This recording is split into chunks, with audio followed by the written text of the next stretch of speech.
আসসালামু আলাইকুম friends, laptop tips and ট্রিকে ভিডিওতে আপনাকে স্বাগতম। ফ্রেন্ডস, ফটোশপের 2 নম্বর পর্বে আপনাকে স্বাগত জানাচ্ছি।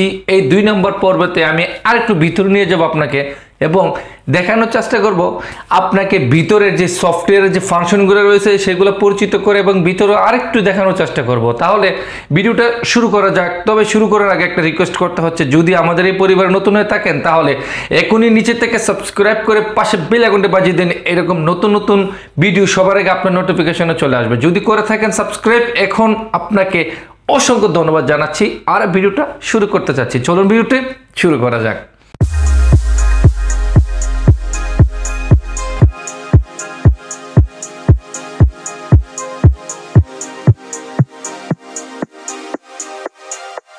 স্ক্রিনে আপনাকে স্বাগতম। ফ্রেন্ডস, এখন আমি আপনাকে ডাইরেক্ট সব কিছু দেখানোর পরে এই ভিডিওতে দেখানোর চেষ্টা করব কিভাবে আমরা Part-2 এডিটিং করব একদম শর্টকাটে আর এই পাওয়ার পয়েন্ট দিয়ে।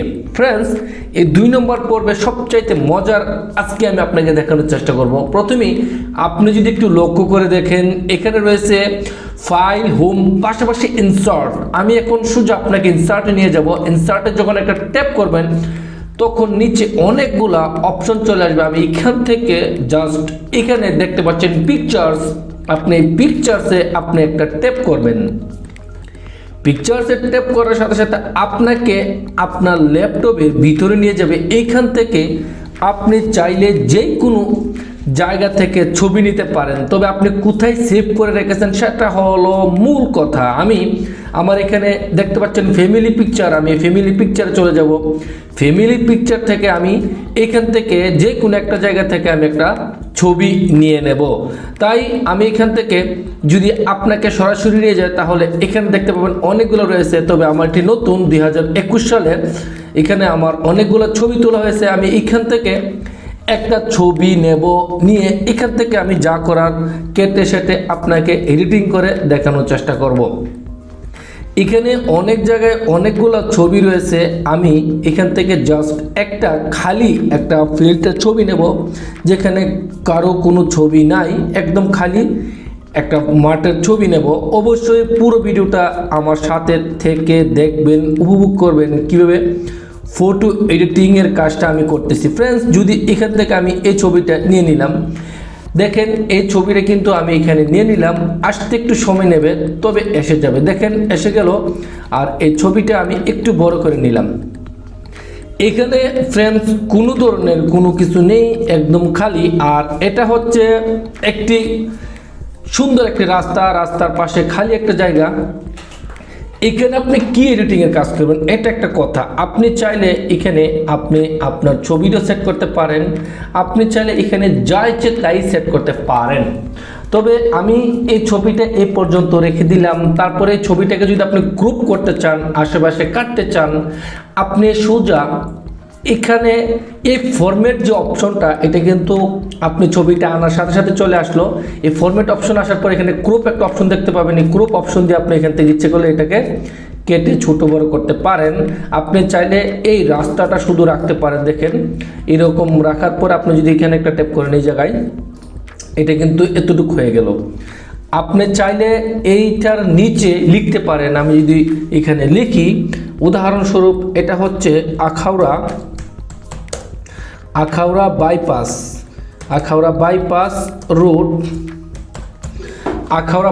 রুট, আর লেখাটা কিন্তু ছবির নিচে চলে গেল। তাই আমি এখান থেকে এটাকে একটু এরকম করে আর এখান থেকে কেটে, অবশ্যই কেটে আবার আপনাকে এখানে পেস্ট করতে হবে, তা না হলে ছবির নিচে থাকবে লেখাটা। আমি কিন্তু এখানে দেখেন পেস্ট করে দিলাম। আর বাকি লেখাগুলো আমি এখান থেকে নিয়ে নেব কাট করে। এটি কাট করলে চলে যাবে, আদারওয়াইজ এখান থেকে যাবে না। দেখেন এই যে। আর আপনি যদি লেখাটা পুরোটা রাখতে চান তাহলে আবার ক্রপ অপশনে এখানে ডাবল ক্লিক করবেন, আবার ক্রপ অপশন চলে যাবে। আবার আগের জায়গায় এখানে আপনি নিয়ে নেবেন। আগের জায়গায় নিলে আপনি এটা সবটাই পাবেন। আমি আগের জায়গায় নেওয়ার চেষ্টা করতেছি। ফ্রেন্ডস দেখেন এই যে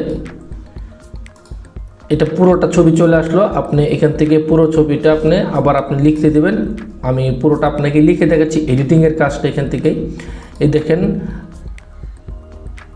আখাউড়া বাইপাস রোড, আপনি চাইলে এই লেখাটাকে এরকম করতে পারেন, এটা এখানেও লিখতে পারেন একদম উপরে। যদি ফ্রেন্ডস নতুন হয়ে থাকেন অবশ্যই সাবস্ক্রাইব করবেন। এরকমভাবে লিখে আপনি ছবিটাকে সেভ করতে পারেন। আর চাইলে এখানে অন্য কিছু সেট করতে পারেন একদম সহজে শর্টকাটে। আপনি যদি আবার এখান থেকে ডাবল ট্যাপ করেন ফরম্যাটটা চলে আসবে, এখান থেকে আপনি স্টাইল করতে পারেন ছবিটা। দেখেন এটা এরকমভাবে লিখতে দেখেন এটা এখান থেকে আপনি চাইলে বিভিন্ন স্টাইল আছে, আপনি এখানে স্টাইলে ধরতে পারেন। দেখেন আমি কিন্তু এটাকে এরকম করে দিলাম। দেখেন এই যে আপনি চাইলে একটু ছোট করতে পারেন। দেখেন এই যে এরকম হয়ে গেল লেখাটা, আবার এটা সেন্টারে নিয়ে আসতে পারেন। এই যে এইরকমভাবে আপনি স্টাইল করতে পারেন একদম ইজি। আপনি চাইলে আপনি যে কোনো ব্যানার যে কোনো জিনিস আপনি শর্টকাটে বানাতে পারেন এটা দিয়ে। আপনি যদি চান এখান থেকে আবার একটা টিক চিহ্ন বা যে কোনো চিহ্ন দিতে পারেন, তাহলে ফরম্যাটের ভিতরে গেলেই আপনি এটা দেখতে পাবেন। আর মূলত এটা শেপের ভিতরে পাবেন। আপনি যদি এখানে ট্যাপও না করেন ইনসার্টও চলে যান, তাহলে শেপের ভিতরে গেলে এটা পাবেন। আর যদি শর্টকাটে পেতে চান এখানে ডাবল ট্যাপ করবেন, ডাবল ট্যাপ করার পরে ফরম্যাট, আর এই ফরম্যাটের পাশে আপনি এখান থেকে এই যে ইফেক্টগুলা দিতে পারেন একদম ইজি। তাই আমরা এটা এখান থেকে শেপের থেকে নিয়ে নেব। এখান থেকে আপনি যে কোনো চিহ্ন নিতে পারেন। তবে আপনি যদি এটাকে রুটটাকে পরিচিত করাতে চান তাহলে এই যে দেখেন এটা হচ্ছে আখাউড়া বাইপাস রুট। আর এখানে দেখেন এই যে আপনি চাইলে এটাকে কালারও করতে পারেন। এখানে ডাবল ট্যাপ করবেন, এই যে দেখেন এখান থেকে আপনি অনেক এটা নিতে পারেন। আর এখান থেকে কালার নিতে পারেন, কালো করতে পারেন, সাদা করতে পারেন। দেখেন এই যে কালার হয়ে গেল। আপনি এখান থেকে এটাকে রোটেটও করতে পারেন। ফ্রেন্ডস এই যে আখাউড়া বাইপাস রুট চিহ্ন ক্ষেত্রে এটাকে আপনি এখানে বসাতে পারেন। তারপর আপনি এখান থেকে সরাসরি সেভও করতে পারেন ফাইলে গিয়ে। এর আগের ভিডিওতে আমি আপনাকে বলেছি কিভাবে সেভ করতে হয়। আপনি চাইলে এখানে অনেক কিছু বসাতে পারেন। দেখেন ডিজাইনও লিখতে পারেন, এখান থেকে অনেকগুলো ডিজাইন নিতে পারেন, এখানেও ডিজাইন করতে পারেন। তবে আমরা এখান থেকে এইগুলা একদম শর্টকাটে করতে পারি। ফ্রেন্ডস আপনি এই ভিডিওটায় এমন কিছু আপনাকে আইডিয়া দিয়ে দেবো যে আপনি পরবর্তীতে এইভাবে করতে পারেন। আপনি চাইলে এটাকে ফ্রেন্ডস এখান থেকে আপনি একটু জুমিংও করে দেখতে পারেন। দেখেন এই যে একদম নিচে রয়েছে জুমিং, এই যে এটা বড় করতে পারেন। দেখেন এই যে বড় আপনার ক্ষেত্রে এখান থেকে আপনি চাইলে এরকম বড় করতে পারেন। আর সম্পূর্ণ বড়র যে ছবিটা আপনার ক্যামেরার উপর নির্ভর করবে, আপনার ক্যামেরাটা কতটুকু উন্নত মানের ততটুকু আপনি জুমিং করতে পারেন। তবে আমি এখান থেকে 50% রেখে দিলাম, যেটা একদম নর্মাল বলা হয়। লেখার পরে আপনি এখানে অনেক কিছু বসাতে পারেন, বসিয়ে এখান থেকে আপনি ভিডিও বসাতে পারেন। দেখেন এখানে অনলাইন ভিডিও নিতে পারেন, আপনার পিসি থেকে ভিডিও নিতে পারেন, শর্টকাটে নিয়ে এখানে বসাতে পারেন, এখানে সাইড দিয়ে বসাতে পারেন। এরকমভাবে বসিয়ে আপনি এটাকে সেভ করে নেবেন। এখানে আমি সেভ করে দিচ্ছি, এই যে সেভ। তারপর এখান থেকে আপনি ডেস্কটপে সেভ করে ফেলবেন, আমি যেমনটা সেভ করতেছি। আর এখানে অবশ্যই ডেস্কটপে নিয়ে একদম নিচে সেভ অ্যাজ এ টাইপ, এখানে কি আপনাকে অবশ্যই এখান থেকে এটি দিতে পারেন। আমি জেপিইজিতে সেভ করে থাকি সবসময়। দেখেন আমি সেভ করে ফেললাম জাস্ট নাও। তারপর এটাকে মিনিমাইজ করে দিলাম, আমি একটা রিফ্রেশ দিয়ে দিলাম। আর এটাকে আমি একটু বড় করে দিচ্ছি দেখানোর সুবিধার্থে। দেখেন এটা কিন্তু সেভ হয়ে গেল। তবে শুধু এই ছবিটাই সেভ হলো। আপনি এখান থেকে আবার ক্রপ করতে পারেন। দেখেন এখান থেকে আমি এই অপশনটা এটাও ক্রপ করা যায়। এখান থেকে আপনি কেটে চাইলে এখান থেকে একটু সাইজ করতে পারেন, আগে পিছিয়ে করতে পারেন। তাহলে ফ্রেন্ডস এই ভিডিওতে এই পর্যন্ত। পরবর্তী ভিডিওতে আমি একটু ডিপলি আপনাকে দেখানোর চেষ্টা করব, অবশ্যই সাথে থাকবেন। দেখেন এখান থেকে আপনি ক্রপ করতে পারেন ইচ্ছাকৃতভাবে। এই যে ক্রপ অপশনটা চলে আসলো। দেখেন ফ্রেন্ডস এই যে পরবর্তী ভিডিও নিয়ে আবার চলে আসবো। ভালো থাকবেন, অসংখ্য ধন্যবাদ সম্পূর্ণ ভিডিওটি দেখার জন্য। এরকম নতুন নতুন ভিডিও নিয়ে আবার দেখা হবে। কোনো কিছু জানার থাকলে এখনই কমেন্ট করে বলে দিন। প্রয়োজন মোতাবেক আপনার কমেন্ট অনুযায়ী আমরা ভিডিও তৈরি করে আপলোড করে দিয়ে থাকি। ভালো থাকেন, সুস্থ থাকেন, আল্লাহ হাফেজ।